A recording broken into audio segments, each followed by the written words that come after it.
ಧ್ರುವ್, ನಂದೊಂದು ರಿಕ್ವೆಸ್ಟ್ ಇದೆ. ದಯವಿಟ್ಟು ತಾತನ ಬೇಗ ಗುಣಪಡಿಸಿ ಮನೆಗೆ ಕಳಿಸಿ. ಹೇ ಅದ್ಗೆ ವರಿ ಮಾಡಬೇಡಿ. ರಿಪೋರ್ಟ್ ಬರೋಕ್ಕೆ 2-3 ಗಂಟೆ ಇದೆ. ನೀವು ಅರ್ಮಾನ್ ಬ್ರೋ ಜೊತೆ ಮನೆಗೆ ಹೋಗಿ ರೆಸ್ಟ್ ಮಾಡಿ.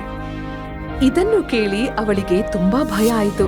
ಆದ್ರೆ ಅವಳು ಅದನ್ನ ತಾತನಿಗೆ ತೋರಿಸಲಿಲ್ಲ. ಆಸ್ತಾ, ಧ್ರುವ ಹೇಳಿದ್ದು ಸರಿ.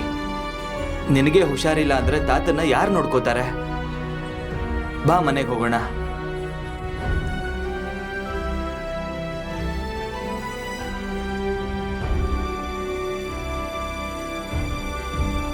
ಸುಮಿತ್, ನಾನೇನ್ ಕೇಳಿಸ್ಕೊಂಡೆ, ನೀನು ಅದನ್ನೇ ಕೇಳಿಸ್ಕೊಂಡ್ಯಾ? ಅಣ್ಣಂಗೆ ಏನಾಗಿದೆ? ನನಗೆ ಗೊತ್ತು, ಅದ್ಗೆ ಮ್ಯಾಜಿಕ್ ಕೆಲಸ ಮಾಡಿದೆ.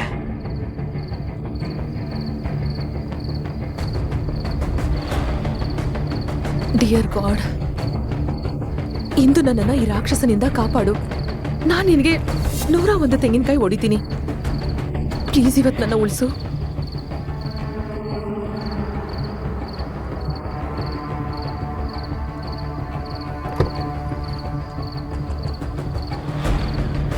ಮೆನ್ಷನ್ ತಲುಪುತ್ತಿದ್ದ ಹಾಗೆ ಅರ್ಮಾನ್ ಹಿಂದೆ ತಿರುಗಿ ನೋಡದೆ ಸೀದಾ ಒಳಗಡೆ ಹೋದ. ದೇವ್ ಆಸ್ಥಾಗಾಗಿ ಕಾರ್ನ ಡೋರ್ ತೆಗೆದ.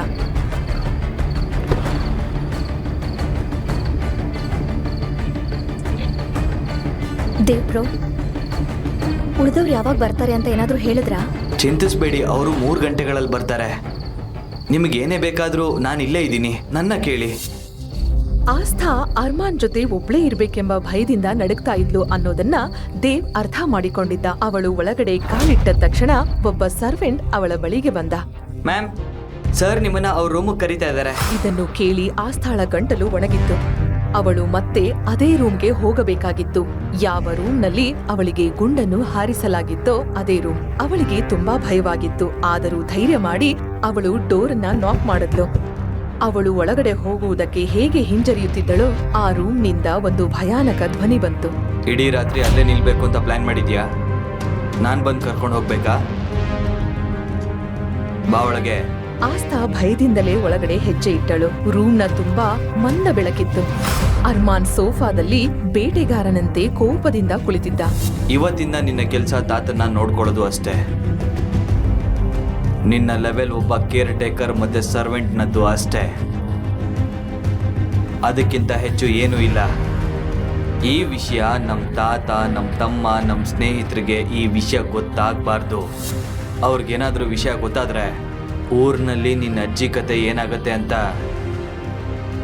ನಿನಗೆ ತುಂಬಾ ಚೆನ್ನಾಗಿ ಗೊತ್ತು ಅನ್ಸುತ್ತೆ. ಆಸ್ಥಾಗೆ ಅರ್ಮಾನ್ ಒಬ್ಬ ಎಕ್ಸಿಕ್ಯೂಷನರ್ ಹಾಗೆ ಕಾಣಿಸುತ್ತಿದ್ದ. ಅವಳು ತಲೆ ತಗ್ಗಿಸಿ ನಿಂತಿದ್ದಳು. ಅವಳ ಕಣ್ಣೀರು ಮೌನವಾಗಿ ಹರಿತಾ ಇತ್ತು. ಅರ್ಮಾನ್ ಆಸ್ಥಾಳ ಕಣ್ಣೀರನ್ನ ನೋಡಿದ. ಆದರೆ ಅವನ ಹೃದಯ ಕರಗಲಿಲ್ಲ. ಈ ಕಣ್ಣೀರು ನನ್ನ ಮುಂದೆ ನೀನು ಎಷ್ಟು ಬೇಕಾದ್ರೂ ಅಳು, ಆದ್ರೆ ತಾತ ಅಥವಾ ನನ್ನ ಫ್ರೆಂಡ್ಸ್ ಮುಂದೆ ಒಂದೇ ಒಂದು ಹನಿ ಬಿದ್ರು ಅದ್ರ ಪರಿಣಾಮ ಏನಾಗುತ್ತೆ ಅನ್ನೋದು ನಿನಗೆ ಗೊತ್ತಿರಲಿ. ನಿನಗೆ ತುಂಬಾ ಚೆನ್ನಾಗಿ ಗೊತ್ತು. ಒಂದ್ ವೇಳೆ ಆ ಥರ ಆದ್ರೆ ನಿಜವಾಗ್ಲೂ ಅದ್ರ ಪರಿಣಾಮ ಚೆನ್ನಾಗಿರಲ್ಲ. ಹಳ್ಳಿಲಿ ಎಲ್ರು ನನ್ನನ್ನ ತುಂಬಾ ಪ್ರೀತಿಸ್ತಾ ಇದ್ರು. ಈ ಅಪರಿಚಿತ ವ್ಯಕ್ತಿ ಮಾತ್ರ ನನ್ನನ್ನ ಇಷ್ಟು ದ್ವೇಷಿಸ್ತಾ ಇದ್ದಾನೆ. ನಿನ್ ಸಾಮಾನುಗಳನ್ನ ತಗೊಂಡು ಈ ರೂಮ್ಗೆ ಶಿಫ್ಟ್ ಆಗು. ಈ ರೂಮ್ಗ ಯಾವುದೇ ಕನ್ಸು ಕಾಣ್ಬೇಡ. ಈ ಜಗತ್ತಿಗೆ ಮಾತ್ರ ನಾವು ಗಂಡ ಹೆಂಡ್ತಿ. ಅದಕ್ಕೆ ನಾವು ಒಂದೇ ರೂಮಲ್ಲಿ ಇರಬೇಕು. ಹಾಗಂತ ನನ್ನ ಬೆಡ್ ಮೇಲೆ ಮಲ್ಕೋಬೇಡ. ನಿನ್ ಜಾಗ ಕೆಳಗೆ, ನೆಲದ ಮೇಲೆ.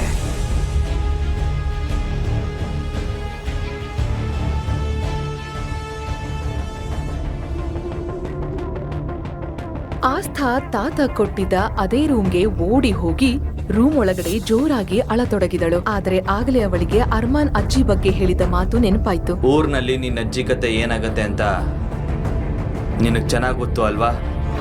ತಾನೇ ಸಮಾಧಾನ ಪಡಿಸಿಕೊಂಡ್ಲು. ಇಲ್ಲ ಆಸ್ಥಾ, ನಾನು ಅಳಬಾರ್ದು. ನಾನು ಧೈರ್ಯವಾಗಿರ್ಬೇಕು. ನನ್ನ ಅಜ್ಜಿ ಮತ್ತೆ ತಾತನ ಸುರಕ್ಷತೆಗಾಗಿ ನಾನು ಆ ರಾಕ್ಷಸನನ್ನ ಎದುರಿಸಲೇಬೇಕು. ಆಸ್ಥಾ ತನ್ನ ಚಿಕ್ಕ ಬ್ಯಾಗ್ ತೆಗೆದುಕೊಂಡು ಮತ್ತೆ ಅರ್ಮಾನ್ನ ರೂಮ್ಗೆ ಹಿಂದಿರುಗಿದಳು. ನಿನ್ನ ಸಾಮಾನುಗಳನ್ನ ಆ ಕಾರ್ನರ್ ಅಲ್ಲಿ ಇಟ್ಟು ಕುಳಿತುಕೋ. ಈಗಿನ್ನೇನ್ ಬೇಕು ಇವನಿಗೆ? ಇನ್ನೂ ಏನಾದ್ರೂ ಉಳಿದಿದ್ಯಾ? ಆ ಪ್ರೊಫೈಲ್ ತಗೋ. ಅದ್ರೊಳಗಡೆ ಕಾಂಟ್ರಾಕ್ಟ್ ಇದೆ. ನೀನು ನನ್ನ ಜೊತೆ ಈ ರೂಮ್ ನಲ್ಲಿ ಇರೋವರೆಗೂ ಆ ಕಾಂಟ್ರಾಕ್ಟ್ ಪ್ರಕಾರ ಬದುಕಬೇಕು. ಸೈನ್ ಮಾಡು. ಫೈಲ್ ಒಳಗಿದ್ದ ಕಾಂಟ್ರಾಕ್ಟ್ ಪೇಪರ್ಸ್ ಗಳನ್ನ ನೋಡುತ್ತಿದ್ದಂತೆ ಆಸ್ಥಾಳ ಕಣ್ಣುಗಳು ದೊಡ್ಡದಾದವು. ಅವಳ ಮುಖದ ಎಕ್ಸ್ಪ್ರೆಷನ್ ಬದಲಾಯಿತು. ಆ ಪೇಪರ್ಸ್ ಗಳಲ್ಲಿ ಏನಿತ್ತು? ಅದು ಆಸ್ಥಾಳನ್ನ ಇಷ್ಟು ಬೆಚ್ಚಿ ಬೀಳುವಂತೆ ಏಕೆ ಮಾಡಿತು? ತನ್ನ ಅಜ್ಜಿಯನ್ನು ಉಳಿಸಲು ಅವಳು ಸೈನ್ ಮಾಡ್ತಾಳಾ? ಅರ್ಮಾನ್ನ ಕೋಪದ ಹಿಂದೆ ಯಾವ ಪಾಸ್ಟ್ನ ರಹಸ್ಯ ಅಡಗಿದೆ? ಆಸ್ಥಾಳ ಕಥೆಯಲ್ಲಿ ಮುಂದೆ ಏನಾಗಲಿದೆ? ಅವಳು ಅರ್ಮಾನ್ನ ಕಲ್ಲಿನ ಹೃದಯವನ್ನು ಕರಗಿಸಿ ಅವರ ನಡುವೆ ಪ್ರೇಮ ಕಥೆ ಆರಂಭವಾಗುತ್ತಾ? ಸ್ನೇಹಿತರೆ, ಈಗ ಸಂಪೂರ್ಣ ಕಥೆಯನ್ನು ಈಗಲೇ ಕೇಳಲು ಡಿಸ್ಕ್ರಿಪ್ಷನ್ ನಲ್ಲಿ ಕೊಟ್ಟಿರುವ ಲಿಂಕ್ ಮೇಲೆ ಕ್ಲಿಕ್ ಮಾಡಿ ಪಾಕೆಟ್ FM ಆಪ್ ನ ಡೌನ್ಲೋಡ್ ಮಾಡಿ.